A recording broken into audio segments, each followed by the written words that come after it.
While I was editing my holiday special Richter's Grin video, which was on December 5th, there was news that Meghan Markle had reached out to her father. Now, believe it or not, I was actually, out of respect for the situation, going to stall releasing my video. It wasn't exactly time sensitive. I could have released it just before Christmas. What mattered was I didn't do something that was distasteful considering the situation, because yes, we make videos about Meghan and sometimes, especially in the past, her family dynamic. But at the end of the day, they're not a headline. They're not a video. They're not clickbait. They're human beings with very serious issues that they haven't resolved. And from the looks of it, will likely never get resolved. And we all have families, whether you're estranged, whether you're in a loving, close relationship with them. We know what it's like to go through issues with people you love. And I don't want to take away from that. So all this to say, I was editing it and I was like, okay, I might have to I'll continue editing it, but I might have to put the brakes on and maybe release this later when it's more tasteful to do so. However, within half an hour, Meghan, who initially leaked to the press via people that she had reached out to her father. Why on earth you would do that is beyond anyone who is normal, of course. But she then resorts to the media again and goes, actually, that's false. I never really established contact. And then she backtracked. It was really confusing and said, oh no, I did establish contact. It was one of those, did she, didn't she? Will they, won't they? Their trademark stirring up controversy purely for the sake of headlines. It is sick. It's a sickness. They do this, or at least they used to do this a lot a couple of years ago, whenever Christmas approached. The whole will they, won't they? Did they get the invite to Christmas at Sandringham? It was their classic trademark. And they never ended up going. The media never learned, of course, and kept saying, will they, won't they? And the rest of us here on YouTube got sick and tired and went, this is an old game and we're not going to participate in the charade anymore. But she's doing it again, except this time it's not with some honestly petty, in comparison, Christmas invitation, will they, won't they? But it's her father's life. The father who loved her and raised her and gave her everything. People have been so nasty about Thomas Markle, and I don't know the man personally.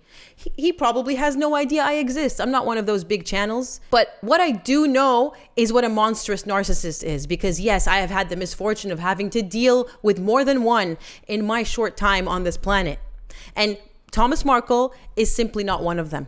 Because narcissists don't love their children. They don't dedicate their lives to giving everything to their children as best as they can, to the best of their abilities.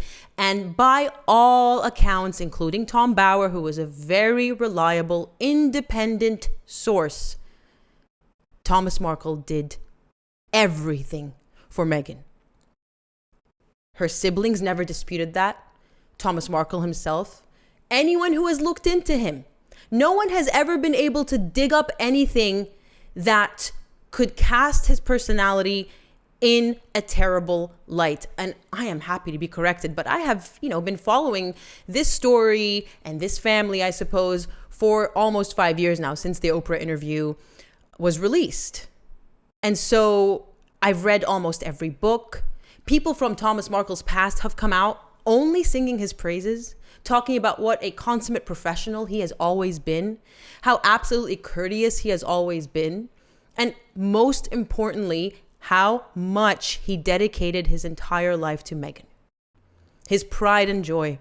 And if you don't believe his side, and if you don't believe the siblings, Samantha and Thomas Jr., if you don't believe anyone, just go have a look at the old screenshots taken from Meghan's TIG website, the blogs she would dedicate to her father on Father's Day. I have pulled these up and referenced them and read them verbatim more than once in the last 4 and a bit, let's say almost 5 years of covering Meghan and the royal family. She has been consistently singing his praises, attributing all of her good habits and skills and interests to him. I didn't get the chance to touch upon this in my take on the holiday special because, it was a little Grinch story. But In the show, she says, oh, my love of cooking started because of, I don't even remember the story, to be honest with you, but she came up with an entirely different story as to how she was interested. If I find the clip,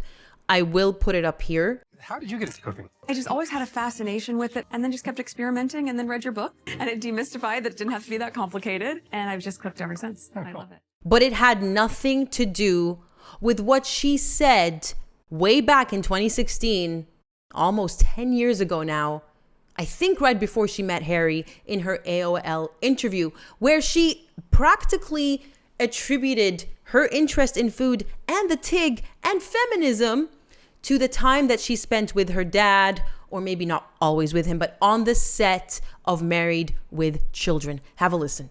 I spent so much time in craft services where they make all the snacks for the cast and crew. And because of that, I think my love of food really began there. At this point, one does start to question whether Meghan even remembers her lies. And I think I've said before that at a certain point, your lies become a tangled web that you just cannot untangle for the life of you. And I think Meghan Markle is well and truly at that point in her life. And I think she hit that a long time ago, to be fair.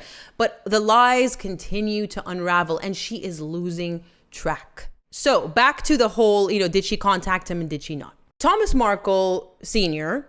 gave an interview to the Daily Mail saying, I haven't heard from her. My number has been the same for 15 years. And I believe he's done this on purpose to make sure that she can always reach him. He has said multiple times, Meghan knows where to find me. Meghan knows how to reach me. And he didn't receive any calls. I believe his phone is physically with Thomas Markle Jr., no calls. And so Meghan starts, I think, to fret and go, I'm being called out as a liar. I did not expect this, because that's the thing with narcissists. They always think they're the smartest in the room and no one can possibly out them. They know exactly what they're doing. They're in control. They're in charge. Their narrative will stick, which has literally never happened with Meghan. She has always been called out. The truth has always caught up with her. It doesn't even take long when it comes to Meghan. It's just always there because she's that bad of a liar, but she still won't learn. The curse of the narcissist. And so now she's saying, oh no, I sent him an email.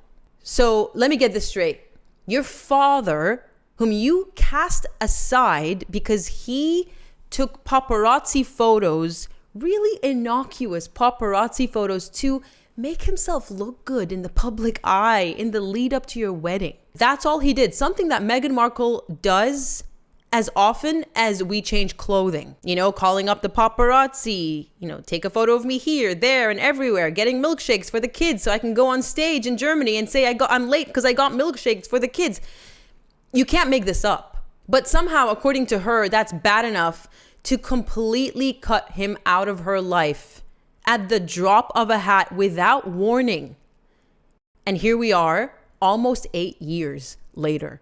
And a couple of heart attacks and a stroke later. At one point in 2022, Thomas Markle literally had to learn how to speak again. And the best this woman can do, and she's so tone deaf, she just puts this out there in the press. Oh, no, I emailed him. I mean, first of all, apparently this email has issues because it hasn't been receiving emails from her, as per at least a couple of reports I have read. But secondly, and most importantly, who emails their parent who has just had their limb amputated in a foreign country? An elderly parent over the age of 80 who could honestly die. And she has the gall to tell the press, again, everything needs to be through the press, that, oh, I've been emailing him though. For a paper trail, of course. This really reminds me of Amber Heard. She used to, quote unquote, email. Actually, she used to type unsent emails as far back as 2013. That's how far back her plan to destroy Johnny Depp spanned. Talking about how he allegedly abused her when all of it was fiction. She never sent those emails to Johnny. It was like, you did this to me and you did that to me. And then she kept them in her drafts. Never sent them. And she stayed with him and stayed with him and stayed with him. And of course, we know people do stay with, abusive spouses for different reasons. But we know in Amber Heard's case, because they went through court to establish this, that it was a lie. And these are the vibes I'm getting from Meghan. Oh, I emailed him, so I can have a paper trail. Just like Dear Daddy. Remember the letter? Where she selectively picked the language to pull at the heartstrings. This is the woman we are dealing with. This is a monster. Now, the latest reports are that she is calling Philippines hospitals in desperate attempt to speak to Dad Thomas after his leg amputation, as she no longer has his phone number. Now, look, we've said his number hasn't changed. Whether she didn't make the effort of transferring her contacts to new phones, I'm sure she's the type of woman who just has to have the latest phone every year, the latest iPhone. That's a possibility. Having said that, she can reach out to her siblings in private. What, has she lost everyone's number? She has staff members. She has people. She has a team of people to find these details and establish contact with her family without alerting the press.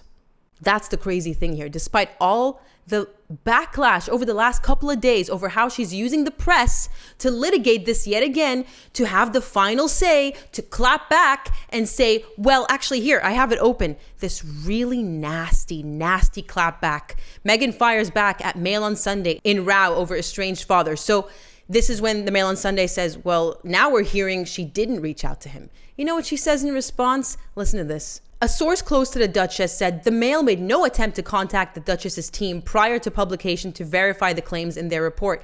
Had they asked, particularly in light of the quotes they relied upon from Mr. Markle and hospital staff, we would simply have told them to ask Mr. Markle to check his email. Just listen to the vitriol, the venom. I joked and said her heart is 10 times small. She has no heart. Someone needs to do an MRI scan, people. We may have a phenomenon here of a so-called human being walking around amongst us without an integral organ pumping blood. She takes the term cold-blooded to the next level. So that was her response. Clap back to the media. That's what matters to her, even when her father is laying in a foreign hospital, missing partially a limb. So I'm sorry, Meghan, I don't believe you. This sounds awfully like the story of when he had a heart attack and they were calling. Remember Meghan and Harry were so worried about Thomas Markle's health and they were calling and he wasn't responding. He was going through emergency heart surgery. And also he refuted their attempts. He refuted their story rather.